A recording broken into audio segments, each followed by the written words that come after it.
Sa matag asawa, kansang bana mi adtog uma, layo sa ilang balay, aron mugalam ni ini, aron inig kahapon may makaon sila. Sa matag inahan, kansang anak, padulong eskwelahan aron sila makamaong musulat og mubasa. Kansang anak, hilabihan pang bataa. Dili gayud manikayan sa mga inahang sama ni Maricel Damlay, 18 anyos, may usa ka anak, nga maoy mangunay sa pagsagop og tubig sa ilang tinubdan sa tubig mainom. Ang nakapait, tabukunon ang tinubdan sa tubig mainom dinhi sa sitio sa Bangsita, Barangay Tapak, Paquibato District, ning Dakbayan sa Davao.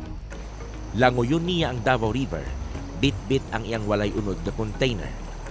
Siyang isog nga molangoy, upat ka bulang buntis. Lisod unta. Pero unsa-unta man niya, wala mang jud mo kuhag tubig kay akong mga manghod dili man jud sila kabalo mulangoy nga dili unta ako pwede magtabok didto magkabog tubig kay buntis manggod ko nga unsa-unta man niya wala mang jud mi kuan tubig kung dili jud ko mukabo bisag dili ta buntis kung magtabog mutabok og tubig lisod jud na siya basta mutabok og tubig nga parehas nako pwede na nakong lisura kay naamang jud ko tiyan nga akong dalhon paglangoy. Basta-basta pa siyang makalangoy karon tungod dili pa kaayo dako ang iyang tiyan. Unsaon na lang kaha kung kini moabot na sa tali anak niya nga bulan. Kung ang bana niya ang mosagob og tubig, dili na kini basta makasayog adto sa uma. Kung walay mosagob, isalig niya kini sa iyang silingan. Tungod dinhi kuno, buhi ang pagtinabangay, ilabi na kung tabangunon kaayo ang ilang silingan.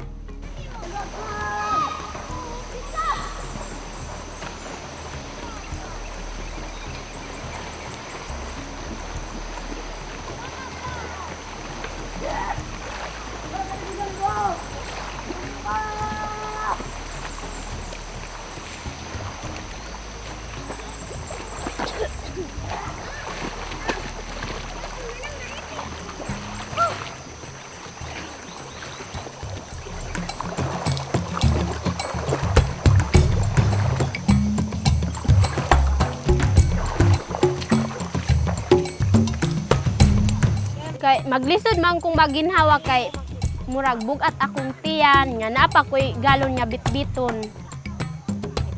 Mao nang makaingon kog lisod.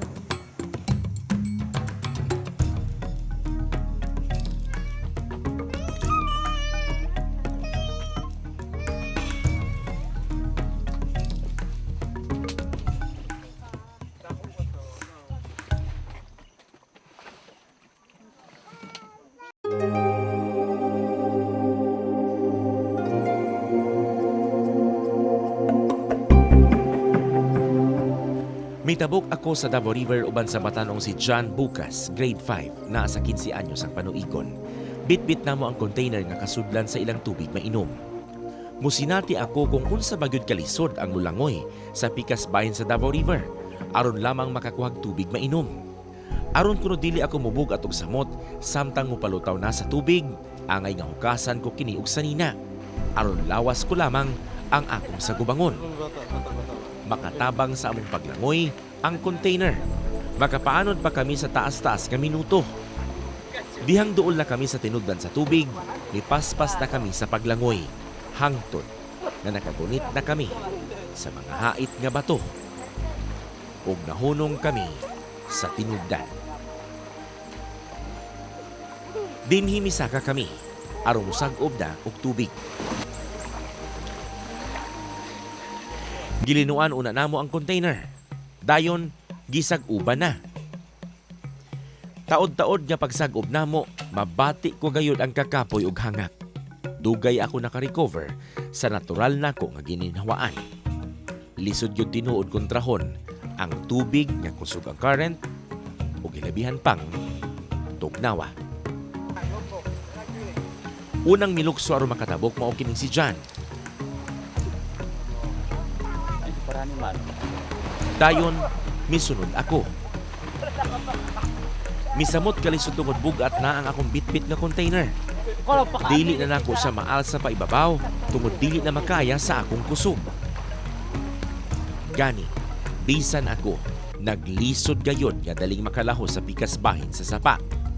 Hinuon, gitabangan nila ako nga makalahos dayon.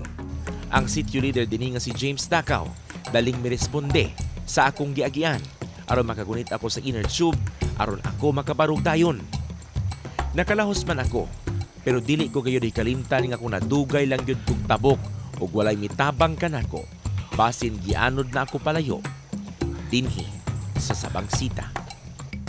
Gani, gibati ko ang kasakit sa akong ulo.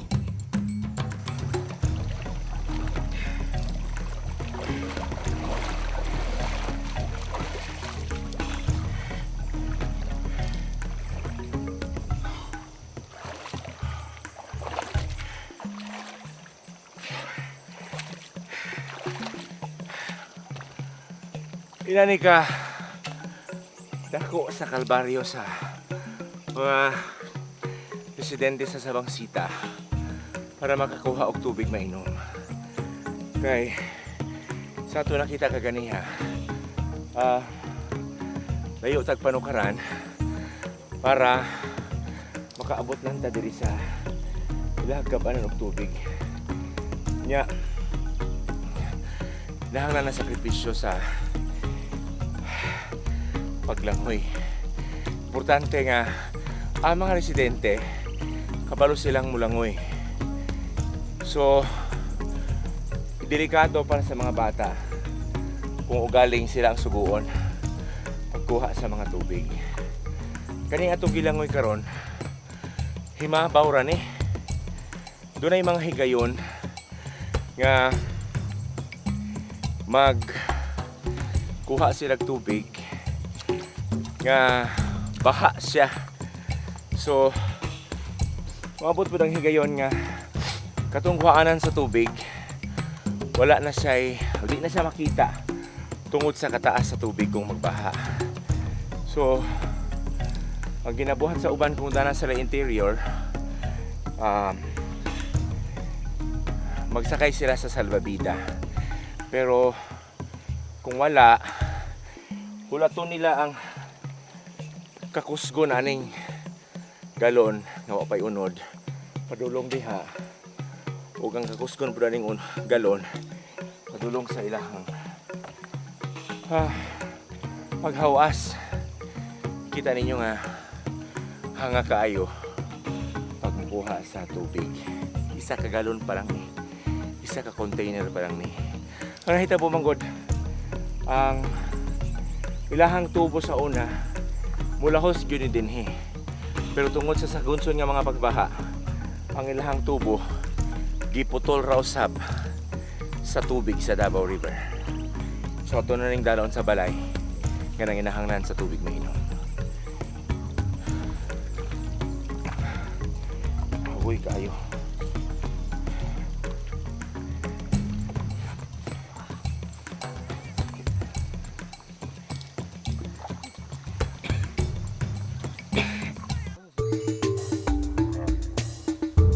Wala pa din natapos ang akong pagsulay sa kasinatiang dagang tuig na nilang giantos. Padayon kaming duha ni John. Gialsa na namo ang container pabalik sa ilang balay. Arang-arang, kay maulian na ang akong hangak. Pero gihambin gihapon nako ang sakit sa akong ulo.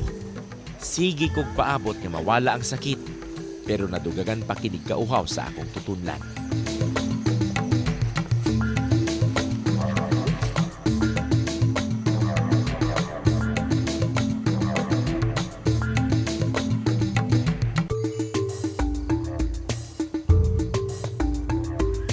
Ug nakaabot kami sa ilang balay. Nakumpleto ko na gayud ang pagsulay sa pagsakob og tubig tabok sa Davao River.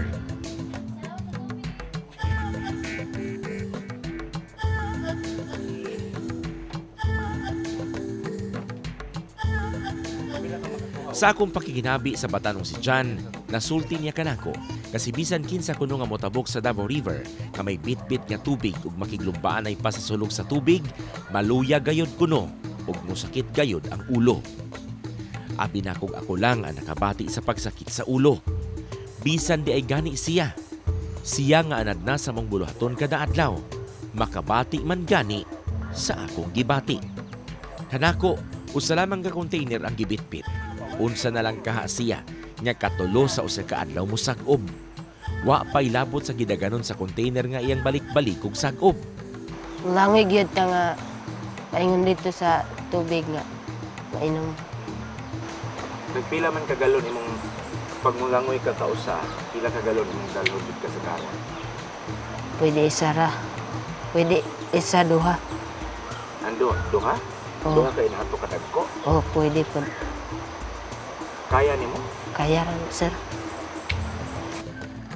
Mga igsoon si John nga nag-Julius nga naghahakot sa tubig para sa ilang mainom og malungag. Kini ang nasulti kanako ni Lagonsay bukas ang amahan ni John. Gani, nasaysay niya kanamo nga kung wala kuno ang turuha kay may giadto o nag-uma. Siya mismo nga nagpasakiton ang musag-ob og tubig. Antuso na lamang niya ang kakapoy og sakit sa lawas.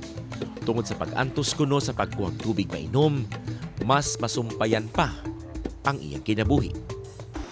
Mapugos ko mo sag-ob og tubig kay wala man sila. Wa may masugo nako. Okay. So bation nimo pag ikaw na mo kabo. Akong bation mukabok ko. Pag abot nako dito sa tubig, mangurog ng akong tuhod. Silbi tugnaw na ba? Mangurog ng akong tuhod. Pagkapuno sa akong galon, magpahulay siya ko sa kadyot. Kaya ako pang pundohon ang akong kusog aron mo tabok ko. Medyo mo kusog-kusog ko. Nga, pahulay ko, tabok na ko. Mulanghoy na ko. Paingon dito sa daplin. Lisod. Lisod kayo. Pag abot na ko sa daplin, hangak na ko. Sakit na po ang akong ulo. May tungod sa kalisod sa among sag-ubanan nga tubig. Baktas dire, sa bagay do ko ra mo kuno ng baktason. Pero sakit jud sa ulo no. Sakit irang ulo. Gikumpirma niya kanamo diyang siya pa kuno ang sitio leader dinhi sa Sabangsita. Miabot gayud ang pasilidad sa tubig tabok sa ilang sitio.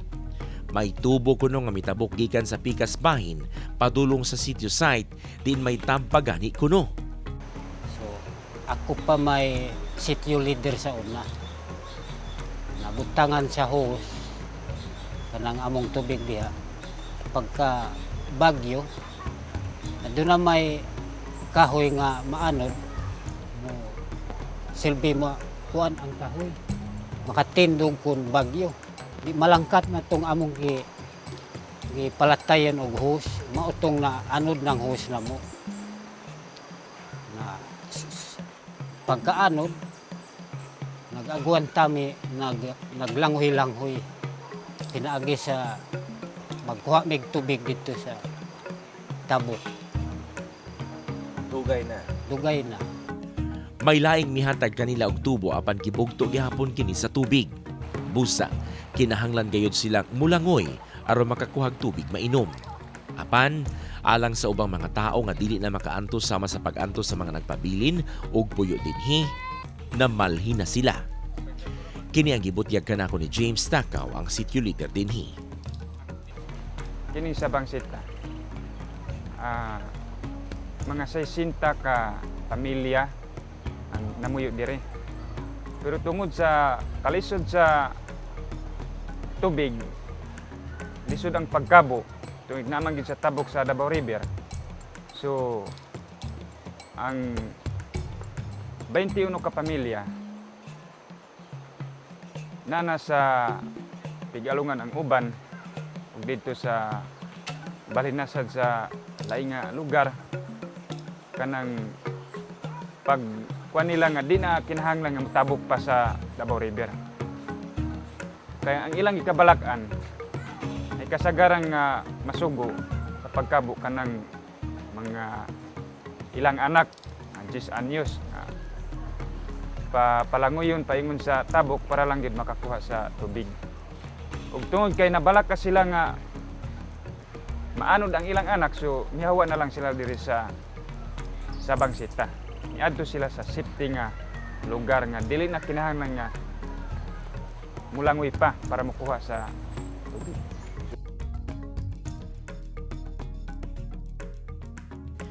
Pero sa mga miantos ug puyo sa Sabangsita nga dili kabalong mulangoy para makakuhag tubig mainom, nagapanugo na lamang kuno.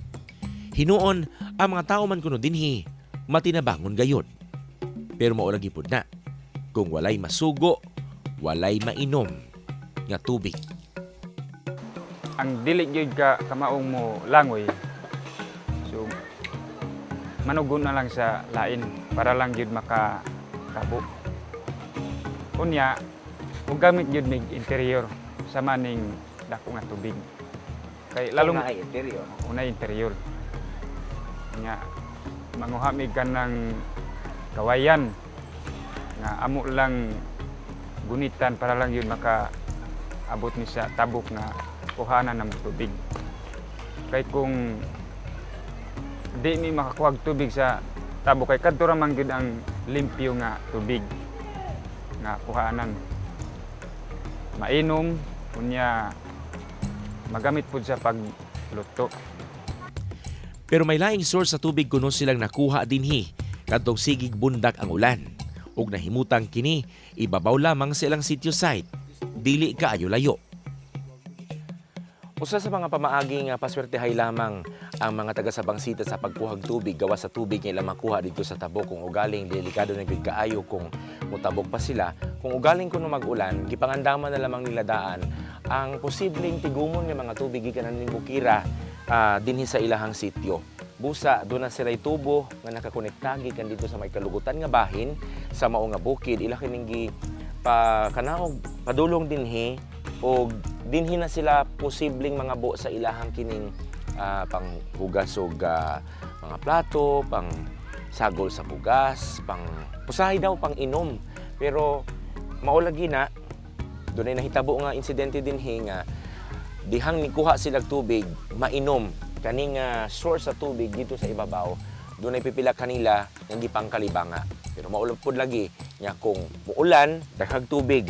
Pero kung ting-init or bisag inani nga panahon, dili kayo init, katong mga tubig nga natigom gikan sa ulan, hot do na siya, usa ni mga tungura, walay agas ang ilang tubo. Sumala sa www.righttowater.info, miabot sa 1.1 bilyon katao ang walay access sa supply sa tubig nga hinlo ug luwas. Sagad nilang dili makabaton sa maong matang sa tubig, mao ang nagpuyo sa kabukidang bahin, sama na lamang sa taga-sityo sa Bangsita. Pero wala nagpasagad ang taga sa Bangsita nga matagad gayud ang ilang mulo dinhi sa luwas ug lami ang tubig. Wala pa may nagpadayag nga motabang kanila, pero nakapangita na sila laing tinubdan sa tubig, gawas sa tubig nga naa sa tabok sa ilang sitio site. Naa kini ibabaw sa ilang bukid. Doon namin nakita, sir, diya sa pikas aning bukid nga kadto ging tubiga, sir. Di gid to mo hubas. Tungod kay lasang, doon na pa mga dagkong lawaan. Unya mo di na mo tabok og kuan tubig. Di pod mo subida, paubos gid siya hangtod mamoabot dire sa among nga baryo. Pero 3,000 ka metros gikan sa tinubdan sa tubig paingon dire sa among nga baryo. Sa usa ka sulat kamot nga sulat, gipadala kanako sa hiniusang puwersa sa tribal government ug barangay government sa sitio sa Bangsita ang ilang hangyo labot sa pasilidad sa tubig. Gipadayag nila ang ilang suliran kung ugaling mobaha ang tubig sa Davao River. Lisod kuno silang makatabok ug nga dili na lamang gayud kuno sila makapangabog tubig. May uban pa gani kuno nga sa tubig sa sapa na lamang sila mo inom. Sukad niya tong June 6, 2013 ning tuiga, nagsige nagsaka ang tubig sa Davao River. O kung mukusog kuno ang ulan, o kung magsigig ulan, dugay pagyud silang makakuhag tubig mainom. Nang hinaot sila, nga pinaagi kanamo, Makapangita kamig pamaagi aron mahatagan silang pasilidad sa tubig. Ang maong sulat, pirmado ni Dato Pio Ocoman, Fidel Atawan, Baludoy Panja, Celio Uban ug Agusting Panja, Sitio Leader James Nakaw, Sitio Kagawad Gino Eli, Bernie Dugay, Ligaya Panja ug Lagunsay Bukas. Ingon ni ini sila kaseryoso sa ilang hangyo. Gihaguan gayud og sulat. Gihaguan gayud og padala dinhi kanamo. Ingon ni ini kaseryoso ang problema sa sitio sa Bangsita, labot tubig mainom. Nanawagan ko sa mga tao nga kami malisod sa tubig kung baha, perti namong oya. Palihog ko nga makatabang yun mo og tubo dinhi sa Sabang Sita. Nga gusto namo nga adunay makatabang sa amo nga tubig diri sa Sabang. Kung adunay kaluoy sa amo kay aron makahawas mis pag tabok-tabok, gusto namo nga makapangita mig lain nga source nga among kuhaanan og tubig. Kung adunay makatabang sa amo. Magpatabang jud mig kuan tubig ay kanang hose para mabutangan mig kuan dire reservoir. Unta, may mulihok sa ilang hangyo. Gobyerno man kini o pribadong grupo. Volunteer man sila o nahugpong misyonero.